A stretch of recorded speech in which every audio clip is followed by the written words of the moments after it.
The morning sun stretched its first golden fingers across the plains, gilding the tall grass and lighting the worn boards of the Dry Creek schoolhouse.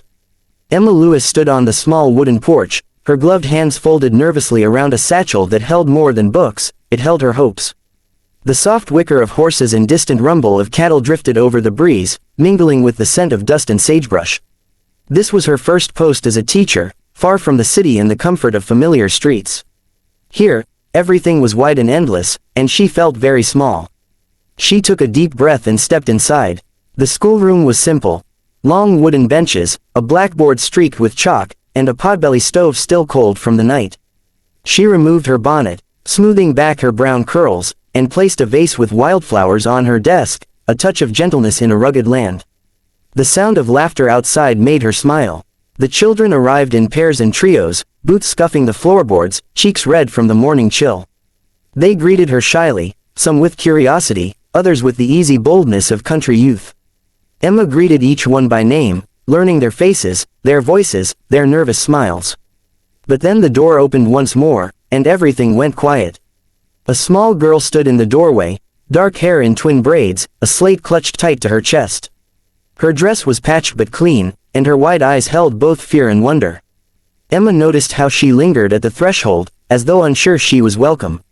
"Hello there," Emma said softly. "You must be new." The little girl didn't answer. Her gaze darted around the room, her lips parted, but no sound came. The other children began whispering, their voices low and curious. "That's Clara," one of the older boys muttered. "She don't talk. Some say she can't hear a thing." Emma's heart pinched. She had seen that look before, the silent world behind a child's eyes, the loneliness that came with it. Slowly, she crouched to Clara's level, keeping her voice gentle even though she knew the child might not hear. Then she lifted her hands and began to sign. "Good morning, Clara. I'm your teacher. My name is Miss Lewis." Clara froze. Her small hands loosened their grip on the slate, and her eyes grew wide. She hesitated, then her own fingers began to move haltingly in reply. "You talk like me," Emma smiled, tears pricking her eyes. "Yes, sweetheart, I learned your language. I'm happy to meet you." The room had fallen utterly silent. Every child stared as the teacher's hands spoke without words, as the quiet girl's face bloomed into a smile that shone brighter than the morning sun. It was the kind of smile that could undo years of silence. For the first time, Clara walked confidently into the classroom. She chose a seat near the front, setting her slate down with a little thump, and kept watching Emma as though afraid she might vanish. As the lesson began, Emma wrote simple sentences on the board, signing each one as she spoke. "Today," she said aloud, "we'll learn words for the world around us." She signed sun, and the class echoed the motion, their small hands forming the shape of light. She signed tree, and they followed again, laughter bubbling as they turned their hands into branches. Even the rowdy boys who had teased Clara earlier now joined in, fascinated by this new silent dance. Every so often, Clara would glance back at Emma, her face filled with awe. When she tried signing a new word on her own, Emma praised her warmly, and the other children clapped. For the first time in months, the little girl laughed, a soundless burst of joy that filled the room more completely than any noise could. By noon, the dusty sunlight poured through the windows, and the air was thick with warmth and laughter. Emma watched the children eat their lunches, her heart swelling with quiet pride. It wasn't just a class anymore, it was a family taking shape. She looked at Clara, sitting beside another girl and showing her how to sign apple. The sight brought a smile to Emma's lips. This was why she had come west, to reach those who had been left unseen. But outside, beyond the schoolyard, someone else was watching. A tall man sat astride a chestnut stallion, his hat pulled low, his broad shoulders dusted with the dirt of a morning's ride. His name was John Barrow, the owner of the sprawling ranch that stretched for miles in every direction. His expression was unreadable as he gazed through the open door of the schoolhouse. He had ridden there only to check on his daughter's first day. He hadn't expected to stay. But the moment he saw Clara smiling, saw her hands fluttering in the air like a bird set free, something deep inside him broke open. For months, he had lived with the weight of silence, the kind that filled his home and hollowed his heart. Since Clara lost her mother, she had stopped speaking, retreating into a world he couldn't reach.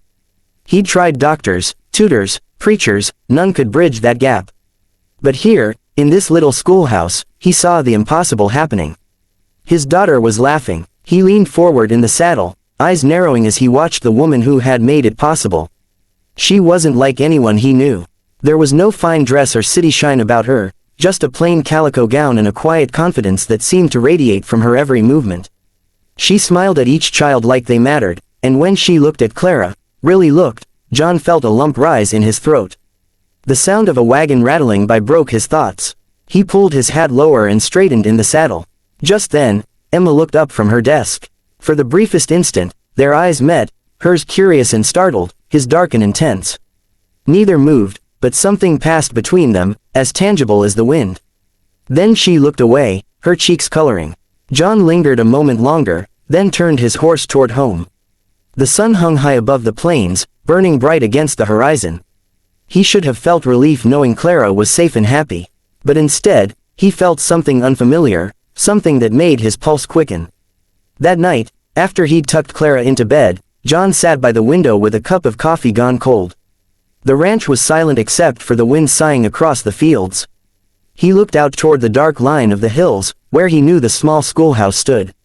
He could still see the image of the young teacher kneeling beside his daughter, her hands shaping the air, her smile lighting up that little wooden room. For the first time since losing his wife, John Barrow felt something other than grief stirring in his chest. He didn't have words for it, only the faint, haunting echo of his daughter's laughter and the face of the woman who had brought it back. The next morning dawned bright and crisp, the sky painted in strokes of gold and pale blue. A low mist clung to the prairie, drifting like breath across the land. At the Barrow Ranch, the sound of cattle and boots against dirt filled the air. John Barrow moved through the corral with his usual quiet efficiency, checking the fence lines, giving short nods to his ranch hands. But his thoughts weren't on work. They were miles away, at the little schoolhouse with whitewashed walls and the woman whose hands spoke miracles. He told himself it was just gratitude. After all, Miss Lewis had done something no one else could. Clara had come home the previous afternoon practically glowing, her slate covered with drawings and letters, her hands fluttering with excitement as she tried to teach him a few signs. He hadn't understood half of them, but the sight of her laughing again had nearly brought him to his knees. Still, every time he closed his eyes, he saw the teacher's face, calm, kind, full of quiet strength. He couldn't shake it. By mid-morning, John saddled his horse again. He told his foreman he was checking the south fence, but he found his way to the schoolhouse road instead. The air smelled of sun-warmed grass and wild mint. In the distance, the faint ring of a bell reached him, children being called back from recess. When he arrived, he stopped short of the fence and dismounted, not wanting to interrupt. He leaned against a post and watched through the open window. Inside, Miss Lewis was standing at the front of the room, her sleeves rolled up, a smudge of chalk on her wrist. The children sat rapt, copying words onto their slates while she signed and spoke at once, making sure no one was left behind. Clara was near the front again, eyes shining, her fingers moving swiftly. Every now and then, Emma, Miss Lewis, would kneel beside her and correct a motion gently, smiling when Clara got it right. It was such a tender sight that John's throat went tight. He had seen kindness before, but this was something else. It wasn't pity, nor the soft condescension most people offered when they saw his daughter. It was respect, genuine understanding. Suddenly, the school door creaked open and Emma stepped out, brushing chalk dust from her hands. She stopped short when she saw him standing by the fence. "Mr. Barrow," she greeted with surprise, her voice gentle but steady. He nodded, lifting his hat. "Miss Lewis, hope I'm not intrudin'." "Not at all," she smiled, though a faint flush rose to her cheeks. "You're here to see Clara. Just wanted to make sure she's settlin' in all right." He hesitated, shifting his weight. "She seems mighty happy lately." "That's your doin'." Emma's smile softened. "Clara's a remarkable girl. She just needed someone to listen in the way she understands." He looked down, rubbing a hand over his jaw. "I tried. God knows I did, but I ain't good with words, even less with silence." "Most people aren't," Emma said softly. "But you care. That's what she feels, even when she can't hear it." Her words hit him like sunlight through a storm. For a moment, neither spoke. The sounds of the prairie filled the quiet, the buzz of grasshoppers, the low murmur of wind. John cleared his throat. You know that sign language pretty well. Where'd you learn it?" "My mother taught deaf children in Boston," Emma said. "I used to sit in her classroom when I was little. It fascinated me, how much could be said without a sound? He nodded slowly. Reckon that's something special. You've got a gift. Thank you. She smiled faintly. It's not just about teaching. It's about giving someone back their voice. The bell rang again, and the children's laughter spilled through the open door. Emma glanced back. Recess is over. I should. Miss Lewis, he interrupted, his voice lower now. If you ever got a moment, maybe you could teach me. The signs, I mean. I'd like to talk to Clara the way you do. Her eyes brightened, and for a second, her usual composure faltered into something warmer. I'd be happy to, she said. After school, perhaps, Clara could help us both. He nodded, almost smiling. Reckon I'd like that. That afternoon, when the last child had gone and the sun began to sink behind the hills, John returned. Clara was still at her desk, waiting. Emma had promised to stay late to tutor her, and she looked genuinely pleased when he walked in. Ready to learn, Mr. Barrow? She asked teasingly. He chuckled. Reckon I'll try. For the next hour, the three of them sat together. Clara giggled as she corrected her father's clumsy attempts at signing. His big, rough hands weren't made for delicate gestures, but Emma guided them gently, touching his fingers to adjust their shape. Each time her skin brushed his, he felt an odd warmth creep through him. He told himself it was just embarrassment, but deep down, he knew better. When he finally signed thank you, Clara's eyes shone. She leaned forward and hugged him tightly, her small arms wrapping around his neck. The feeling that rushed through John's chest was almost too much to bear. For months he'd lived in silence and guilt, convinced his daughter's laughter had died with her mother. And now, because of this shy, kind teacher, it was back. As the sky deepened into shades of amber and rose, Clara skipped outside to chase fireflies near the fence. John lingered by the doorway, watching her with pride. Behind him, Emma packed her books into her satchel, the last light of day turning her hair to copper. You've done more for her than anyone ever has, he said quietly. She looked up, surprised by the rough emotion in his tone. I only gave her what she already had inside, she replied.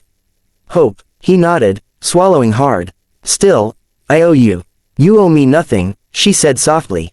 Just keep loving her. That's all she needs. The air between them grew still. Outside, Clara's laughter, soundless but full of life, floated through the open window. The world seemed to narrow until there was nothing but the two of them standing in the fading light. John took off his hat, turning it in his hands. You're something, Miss Lewis, he murmured. Don't reckon I've ever met anyone like you. Emma's breath caught. She tried to smile but felt her heart racing. You're kind to say that. I ain't being kind, he said simply. Just honest. For a long moment, neither moved. The cicadas began their song, the sky dimmed to violet, and the scent of rain lingered on the horizon. When he finally turned to leave, he hesitated at the door. Tomorrow, he said quietly, I'll be here again, for the lesson. I'll look forward to it, Emma replied, her voice barely above a whisper. He tipped his hat, then stepped out into the twilight. Clara ran to him, her small hand finding his, and together they walked toward the waiting horse. He lifted her into the saddle and swung up behind her, glancing once more at the schoolhouse glowing in the last light. Emma stood in the doorway, watching them go, her heart full and trembling. She didn't know what this was growing between them, something tender, something dangerous, but it felt inevitable. As John and Clara rode off toward the horizon, the prairie wind carried a promise between them. Neither could name it yet, but both felt it.